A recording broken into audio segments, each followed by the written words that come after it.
The skiff shook like it had a grudge against the atmosphere. Kara Voss sat with her back against the hull and ate a protein bar. It tasted like chalk and artificial banana. She ate it anyway, half of it. She folded the other half and pressed it into the chest pocket of her combat suit, just behind the latch. It would be there later. She liked knowing it would be there. Finn Ibarra, sitting 2 feet to her left, was gripping a handhold so hard his knuckles had gone pale. He was 22 years old, and he still showed his fear on his face, like it was something he hadn't learned to hide yet. Kara watched him for a second. She didn't say anything. There was nothing wrong with being afraid. She just didn't see the use in wearing it out loud. The skiff hit a rough current and dropped 6 feet in one stomach-lurching second. Kara put another bite in her mouth. Sergeant Dren Vach stood at the front of the hold like the shaking meant nothing to him. Maybe it didn't. Korvathi were built low to the ground and wide across the shoulder, all blue-gray chitin and a posture that said the universe owed them something. Dren was 7 feet of that posture. He had the kind of stillness that wasn't calm, it was just certainty. He was certain about most things. Kara had watched him be certain for 11 weeks. "Listen," Dren said. His voice came out of a chest that sounded like a cello left in a cave. The vessel came down on the eastern flat. Obsidian terrain. Low gravity. You move faster than instinct tells you. Compensate. He looked at Cole Braddock. Then Olix, the demolition specialist, who was checking his pack with 4 hands simultaneously and not looking up. Then Gravik, the medic, who had 3 eyes and used all of them when he listened. Then Finn. He did not look at Kara. She chewed. She looked out the porthole at the approaching surface of Velskar 4. The moon was gray-black and cracked open like old pottery. It looked like it had been angry once, and then just given up. There were no clouds. The sun here was a distant, cold eye. The shadow of the skiff crossed the obsidian flats and shrank as they dropped lower. Retrieval is one objective, Dren continued. The black box unit from the scout vessel. It contains mapping data from the Scaran border. It does not leave without us. We do not leave without it. 3 hours, in and out. He sat down. The briefing was over. Cole Braddock leaned toward Kara with the easy confidence of a man who had never once doubted he was interesting.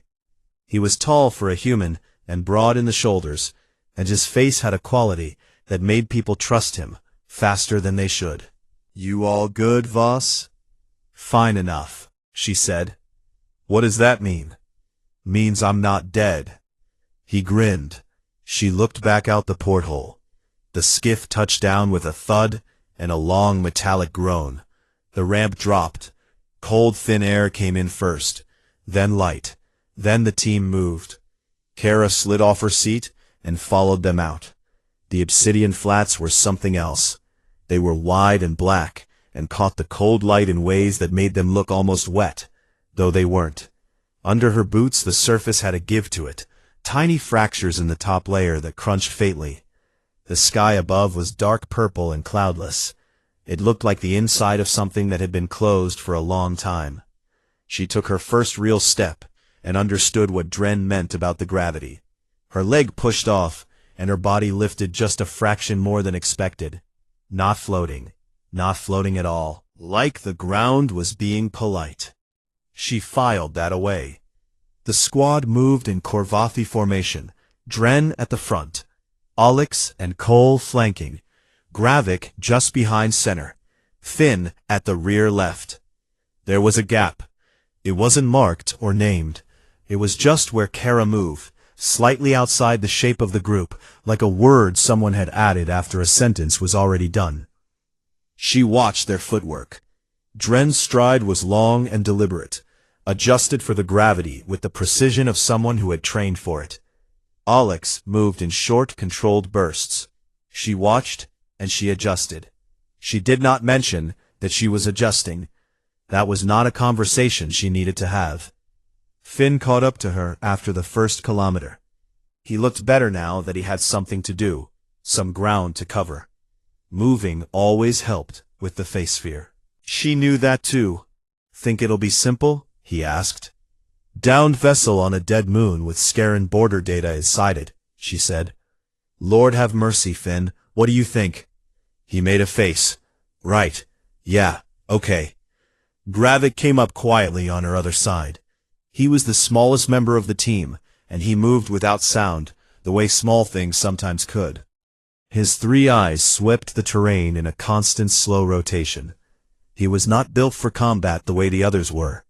He was built to come in after the damage and do something about it. She respected that more than she ever said. The terrain will get rougher past the second ridge, he said. His voice was soft, accented in the way Thune voices always were, all rounded edges. Dry channels cut through the flat. Careful of the lips. Thanks, Gravik. He nodded and fell back to his position. The downed vessel came into view at the 2-kilometer mark, half buried in a crack in the flat, where the obsidian had split open and swallowed part of the hull. The scout ship was Korvathi-made, small and blunt-nosed, the kind that went out alone and fast. Now it was in pieces. The rear half had sheared clean.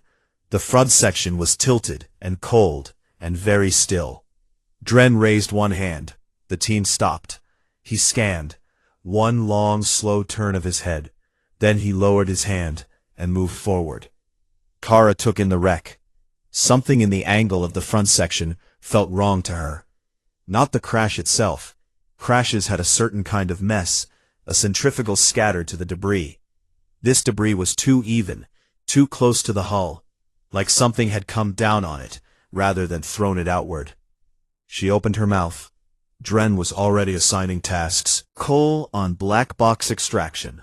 Olix and Finn on structural clearance of the access point. Gravik on sensor sweep. Voss, Dren said. Perimeter watch. The gap at the edge of the group. The job you gave the person you didn't trust with the real work. She closed her mouth. Yes, Sergeant, she said. She took her position at the perimeter. She checked her sidearm twice, which was one more time than necessary, and faced the flat. The obsidian stretched away from her in every direction, black and silent and fractured along perfectly clean lines, like it had decided long ago exactly where it was willing to break. She watched the flat. She kept the wrong feeling about the wreck somewhere quiet behind her eyes, where she kept most things. Inside the vessel, the team got to work. Kara heard it before she felt it. A low, dry click from inside the wreck. Not mechanical, not the sound of metal settling or systems powering down. This was something placed, something waiting. She turned. She had time to see Olix standing in the open access corridor, both of his right arms braced on the frame, his back to whatever had just made that sound. She moved. She crossed the distance in 3 steps and hit him with her shoulder, both hands fisted in the back of his gear harness, and drove him sideways out of the corridor and onto the flat. He outweighed her by 200 pounds. He went anyway.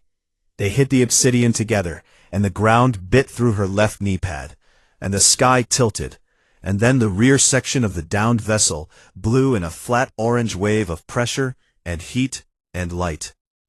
No sound at first, just the temporary absence of everything. Then sound came back, all at once, like a door had been opened. Kara was on her back. The sky above was still dark purple. A piece of hull plating was spinning very slowly somewhere above her, catching the cold light on its way down. She watched it.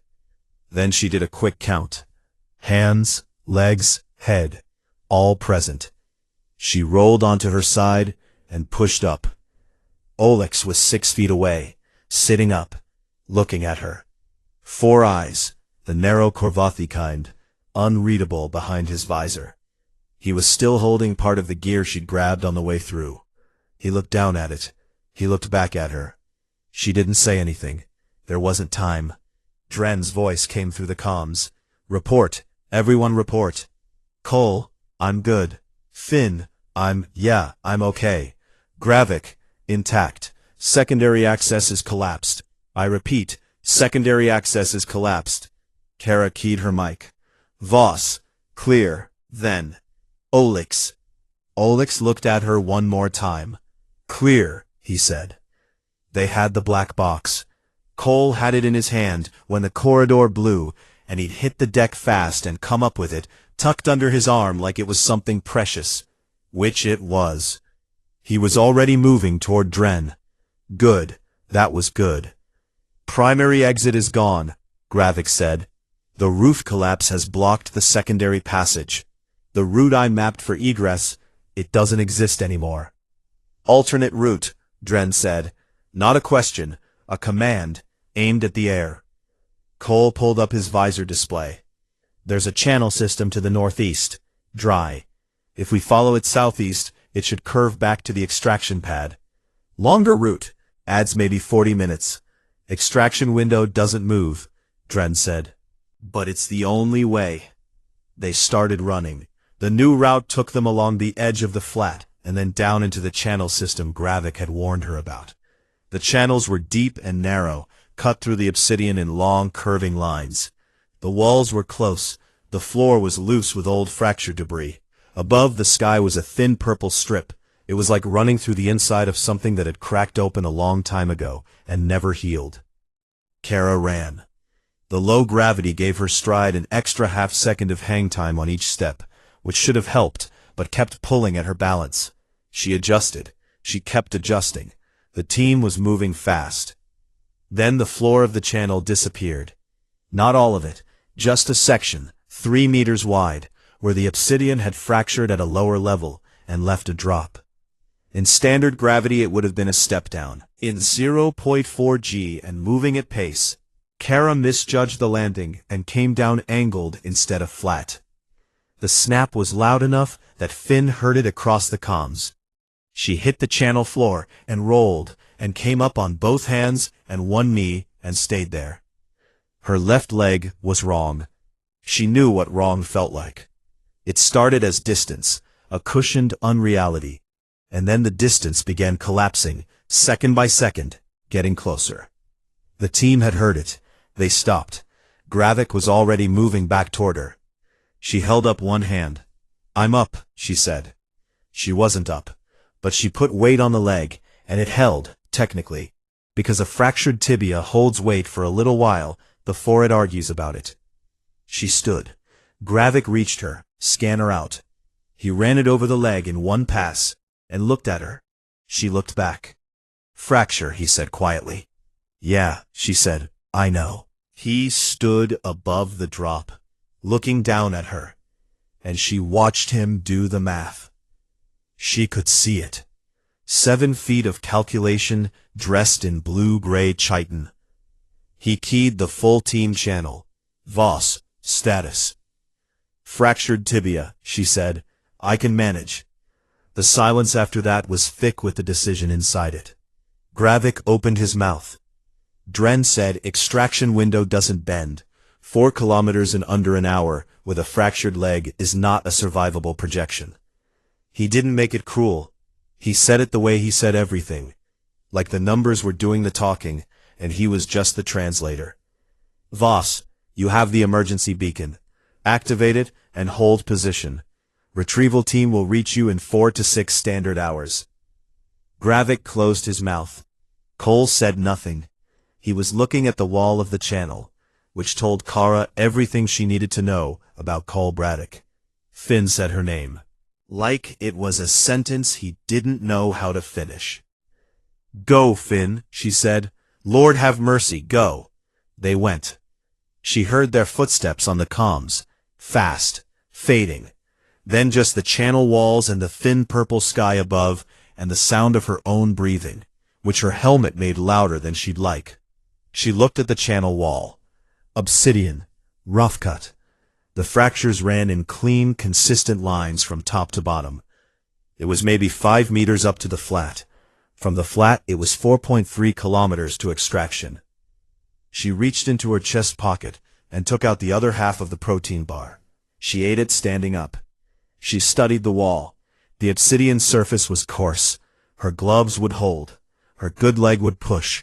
The bad leg would have to be quiet and useful at the same time. Which was exactly what Kara had been asked to be for 11 weeks. She put the empty wrapper back in her pocket. Don't leave things behind. She started to climb. She reached the top of the channel wall and did not stop to feel good about it. There was no time to feel good about anything. There was only the flat, black, and wide in every direction, and the extraction pad somewhere southeast, and 4.3 kilometers of obsidian between here and there. Her visor gave her the number in the top right corner. It updated as she moved. She had decided to stop looking at it every 30 seconds. She would look at it every 2 minutes. That was the deal she made with herself. The leg had started to argue. It wasn't unbearable. She had a working definition of unbearable, and this was not it. This was a sharp, specific complaint that radiated upward from the fracture in rhythmic waves. Worst on the landing step, manageable on the push. She adjusted her gait to give the bad leg less landing and more push. It was like reassigning a job to a coworker who was bad at one part of it, but fine at the other. She moved. There was no wind on Velskar 4. Or if there was, it wasn't blowing now. The only sound was her breathing and the faint crunch of the obsidian surface under her boots, and the distant, constant, quiet hum of the suit recycling her air. In another life, this might have been peaceful. In this one, she just kept walking. At the first kilometer, she found something worth noticing. The obsidian here had fractured in long, even sheets, stacked slightly on top of each other, like pages of a book that had been dropped flat. She had to step over the raised edges. But the surfaces themselves were level and clean. She watched the way the fractures ran, parallel lines all going the same direction, like the rocket chosen once, how it was willing to come apart, and then stuck with the decision. She kept moving and kept noticing. She couldn't stop noticing. The patterns were so consistent. Every fracture the same angle, the same clean edge. She had grown up watching her uncle pull apart old equipment, and he always said the same thing. Good material fails the same way every time. Predictable failure is the most honest thing a material can offer you. The obsidian was very honest. She was deep into kilometer 2 when she crested a low ridge and stopped. Below her was a slope, a long one, maybe 500 meters, cutting southeast at a gentle angle toward the lower flat. In standard gravity, it would have been a fast, careful descent. In 0.4 g, she looked at it for a moment and thought about the way her stride floated. She thought about the way the low gravity had kept pulling her forward, that extra half-second in the air. She thought about a long, controlled glide on one good leg with her arms out. She thought, that is an insane idea. She stepped off the ridge. The glide was smooth and quiet and covered 400 meters in just under 3 minutes. Her arms stayed wide. Her good leg absorbed the end, and she stumbled forward 2 steps and caught herself on a low crop of fractured stone and stood there for a second, breathing. She looked at her visor. 2.7 kilometers remaining. She had been moving for 19 minutes. She adjusted the estimate. Then her comms crackled. Private channel. Gravix frequency. Voss. His voice was careful. Are you moving? She waited a moment. Negative, Gravik, she said, holding position like instructed. A long pause. She could hear him working out what he was looking at. The beacon signal. The location data that should have been stationary and was not. Your beacon is not stationary, he said. Must be interference, she said. The pause this time was different. Something that sat between guilt and the thing that comes just after guilt, when a person realizes guilt is not enough. The extraction window, he said. I know, she said. Go get on the ship, Gravik. She closed the channel. She picked up 2 pieces of fractured obsidian from the ground. They were each about 60 centimeters long and roughly the same width. with a flat edge on one side. She held them like poles. She tested her weight. They held against the surface. Not great. Good enough. She kept moving. Kilometer 3 came and went. The pain in her leg had stopped doing the thing where it got worse at unexpected moments, and had settled into a steady, honest level of terrible that she could budget for. Predictable, like the obsidian. She gave it its space and moved around it. The sky above was still that dark purple. The cold sun had not moved much. She had a brief thought about what this moon looked like from space, all that cracked black flat with one small human crossing it in a straight line. And then she let the thought go, because it wasn't useful. She was thinking about her uncle again. Not on purpose. He used to say that the people who gave up were always the people who thought the situation had to change before they could change. They were waiting for conditions to improve. Her uncle had never waited for conditions to improve in his life. He improved himself until the conditions were irrelevant. She had thought it was a simple thing to say when she was 12. She thought it less simple now. At kilometer 4, the flat ran out. Ahead was a rise, 40 meters of genuine incline, steep enough that she could see where the obsidian face had exposed itself, and the surface was no longer the cracked sheet type, but solid, rough-cut rock, with deep natural grooves. It went up at close to 40 degrees. She stood at the bottom of it. The bad leg made its position clear on the matter. She put the obsidian poles against the rock face and reached for the first handhold. It was good. The groove was deep, and the rock didn't give. She pulled, and her good leg pushed, and her bad leg did its one job quietly. She moved up a meter, found the next hold, pulled again. It took 11 minutes to climb 40 meters. She knew because she watched the clock twice and told herself once was enough, and then watched it again. She pulled herself over the top edge and lay flat for 5 seconds, just breathing. The suit kept the air going. Her heart was loud in her ears. She pushed up to her knees, then to her feet. The extraction pad was below her. 600 meters down a long, gentle slope, lit by the skiff's landing lights. The transport sitting squat and dark and solid. The departure countdown in her visor said 14 minutes. She could see the squad, still running, coming in from the northwest, maybe 700 meters out. She looked at them for a moment, then she looked at the slope, then at the pad. She started down. She moved carefully, and she moved with purpose, and she did not look at them again. The obsidian under her feet was cooperative, as it had been this whole time, breaking and cracking in clean, predictable ways, giving her the best footing it had. At the bottom of the slope, the ground went flat. She crossed the flat in long, careful strides, each one measured, each one deliberate. The extraction pad lights came up around her feet, and she stepped onto the ramp and sat down. The transport hummed.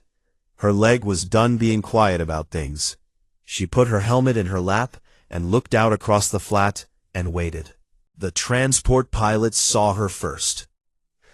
D. Rayner had been sitting in the cockpit, watching the countdown clock and watching the flat, and doing the small private calculations that pilots do when a team is cutting a window close.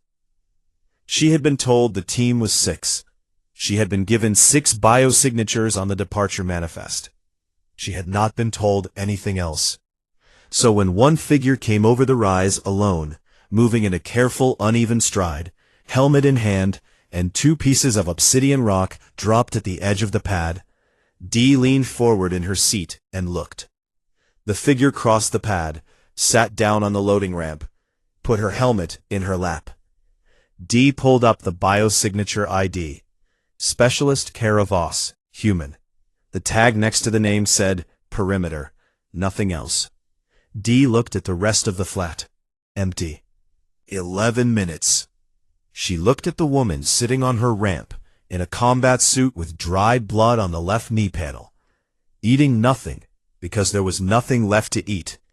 Eyes on the middle distance, like she was doing arithmetic. Dee said nothing. She went back to watching the clock. The rest of the team came over the northwest ridge at 9 minutes 30 seconds. All 5 of them, moving fast. Cole had the black box unit under his arm, one hand pressed over the top of it, like it might try to leave. Finn was breathing hard and visible about it. Gravik ran in the compact, controlled way of someone who had practiced running as a professional requirement. Olix covered ground in the short burst style Kara had noticed on the way in. Drenvok ran last and did not look like he was running. He looked like he was covering ground at a speed that was beneath him, but which he had agreed to temporarily. Finn saw her first. He came over the pad threshold and stopped so hard he almost fell. He made a sound that was not a word in any language. It was the sound a person makes when the thing they expected to feel bad about has turned out not to be the thing they should feel bad about. Kara, he said. Just her name. She looked at him. Hey, Finn. Cole came up behind Finn and stopped. He looked at her. He opened his mouth. He closed it. He looked at the black box unit under his arm instead, which was the most honest thing Cole Braddock had done in the 11 weeks she'd known him. Gravik passed them both without slowing and came directly to the ramp and sat beside her and pulled his medic scanner out before he had even fully stopped moving. He ran it over her leg in silence. She let him. The scanner made a low sound, and the number it gave was the number she had already assigned to herself, which meant they agreed. Clean fracture, he said. Yeah. He looked at her face. She looked at the flat. Kara. Not yet, Gravik, she said, without sharpness, not cold, just not yet. He nodded. He kept the scanner on her leg and started pulling a field cast kit from his pack with his other hand. He worked without being asked, which was the only thing she needed from him right now. Olix had stopped at the edge of the pad. Not slowed down, stopped, completely. He was still out there past the landing lights, standing on the flat, and he was looking at her. His 4 narrow eyes were doing what Korvathi eyes did when they were working something out, a slight fractional adjustment of focus, like calibrating. She had seen it before, when Olix worked through a demolitions problem. He looked at structural materials that way, assessed load, assigned category. He was trying to assign her a category.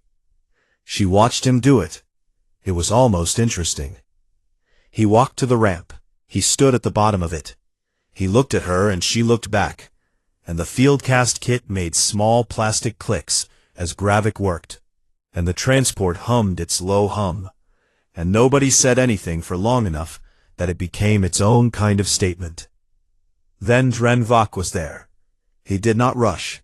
He walked across the pad in his long, deliberate stride, and he stopped in front of the ramp, and he looked at her. Not through her, at her. In 11 weeks, Kara had become familiar with the way Drenvok did not see her.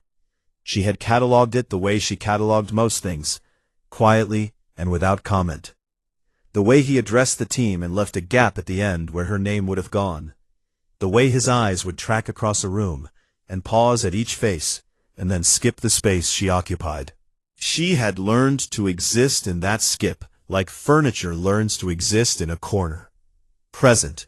Unnoticed, still there. He was not doing that now. She met his eyes. The Korvathi equivalent of eyes. 2 wide, flat planes of dark amber on either side of his face, both aimed at her. She did not look away. She had no reason to. Dren said nothing for a long moment. The countdown in her visor said 4 minutes. Extraction window still open, she said. Might want to get on. Something shifted in his posture. Not much. With Korvathi physiology, there was a tightening across the upper chest plates that could mean several things. She didn't know which thing it meant now. She didn't need to. She looked back at the flat. He boarded. Cole boarded. He touched Kara's shoulder as he passed, one quick press of a hand, which was also not enough, and which also, in a different way, was all he had. She did not move or acknowledge it. She noted it, filed it, let it go. Finn sat beside her for a moment before going up the ramp. "I'm sorry," he said. "I know," she said. "I should've, Finn." She looked at him. He stopped. "I know," she said again, and then, because she meant it, "It's okay." It wasn't entirely okay, but it was okay enough for today, and today was what there was. He went up the ramp. Olix was the last one off the flat. He walked to the ramp and stopped just below her. He looked at her leg in the half-finished field cast. He looked at the distance she had crossed to get here. The flat and the rise and 4.3 kilometers of obsidian that had been declared insurvivable. He looked at her face. She raised one eyebrow. He made a sound that was very low and very private, somewhere in the back of his Korvathi chest. It was not a word in any language she knew. She suspected it was not quite a word in his either. He went up the ramp. D. Rayner's voice came through the interior speaker. "All personnel boarded, closing ramp in 30. The ramp began to move under Kara. She stayed sitting. She rode it up slowly and watched the obsidian flat retreat and the sky darken and the moon's cracked surface get small. And she did not look triumphant or vindicated or relieved. She looked like someone who had done a calculation and gotten the right answer, and was already thinking about the next problem. The ramp sealed, the transport lifted. The moon fell away below them, like something that had tried its best and fallen short. Kara leaned her head back against the hull and closed her eyes. Gravik finished the field cast in the dark of the hold and said nothing.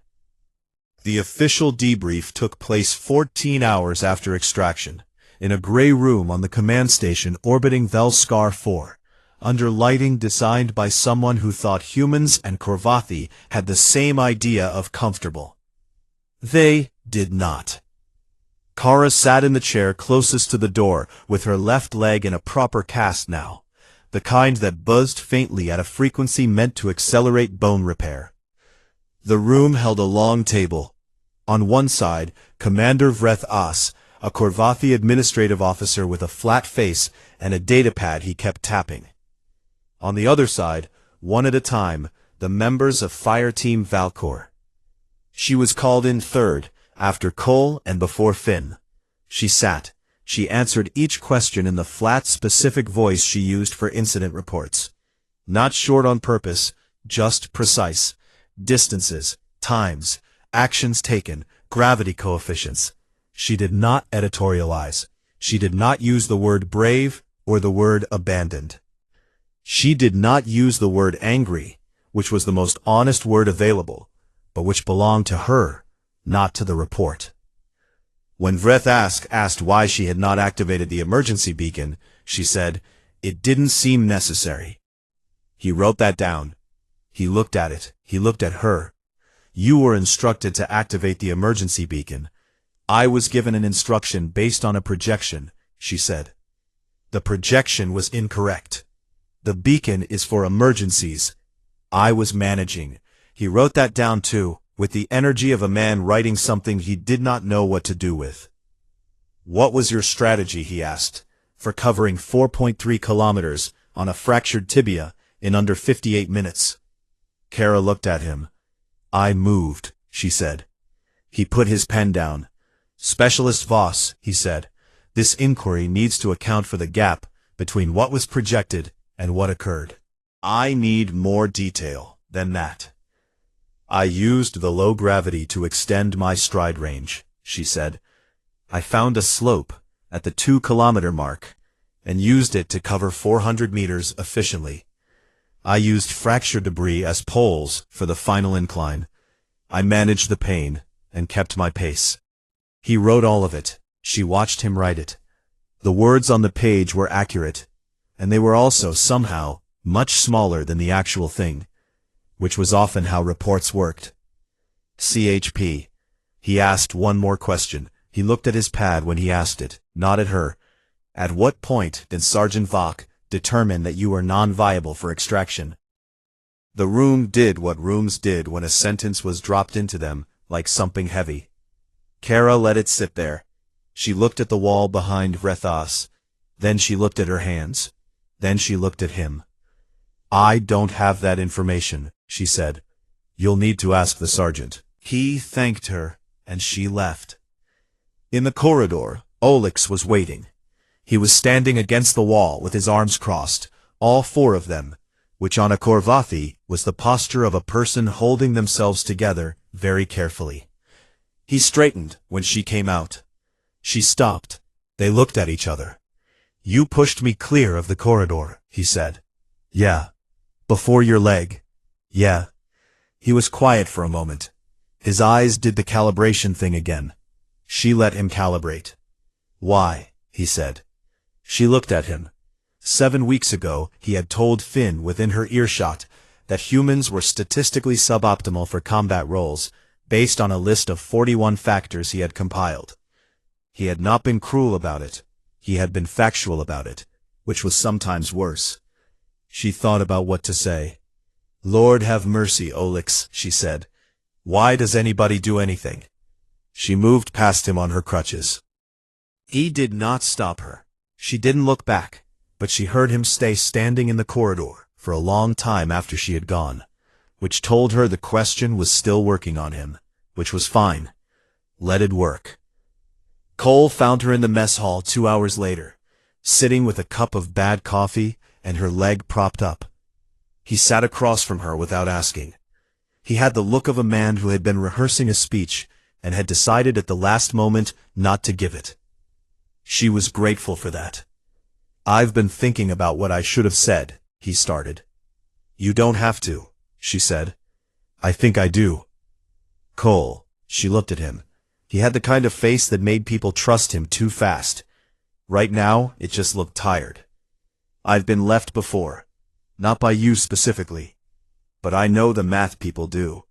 I know what they tell themselves. I just needed you to know that the math was wrong. He was quiet. The math is always going to be wrong about me, she said. Something to factor in, going forward. He nodded slowly.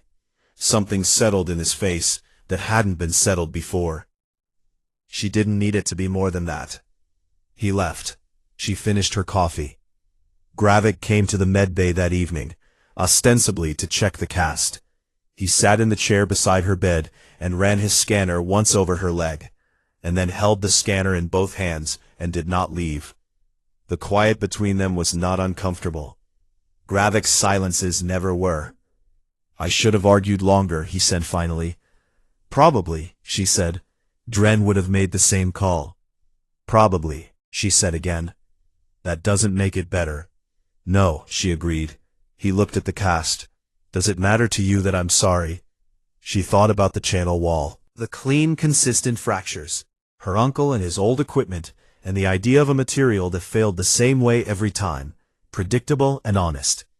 She thought about what it meant to be the thing people made their calculations about, and what it meant to outlast the calculation, and whether that was something that required forgiveness or just acknowledgement.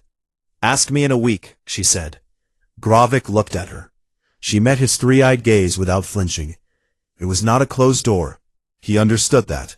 He nodded and stood and left without pushing it further, which was the right thing to do, and was also, she thought, why she liked him. She lay back on the medbay cot and looked at the ceiling. The cast hummed its low bone repair frequency. The station made its ambient station sounds. Outside the small porthole window, the stars were the same stars they always were. Indifferent and far away and very numerous. Drenvok's debrief, she found out later, had lasted 3 hours. She was not told what he said in it. She did not ask. Whatever he said was between him and the report, and whatever sat in his chest when he lay down that night, and replayed the moment he had come over the pad and found her already there. She hoped it sat heavy. Not out of bitterness. Bitterness was too expensive for what she had budgeted. She hoped it sat heavy because heavy things over time changed the shape of the person carrying them, and she thought Drenvok had a shape that still had room in it to change. Maybe. Ask her in a week. She closed her eyes. The cast kept humming. The calculation that said she would not make it had been filed, and noted, and disproven, And somewhere in the station's record system, the distance and the time and the fractured tibia were all now just numbers in a report that no one had a category for yet. That was fine. She had never needed the category. She had just needed to move. She had moved.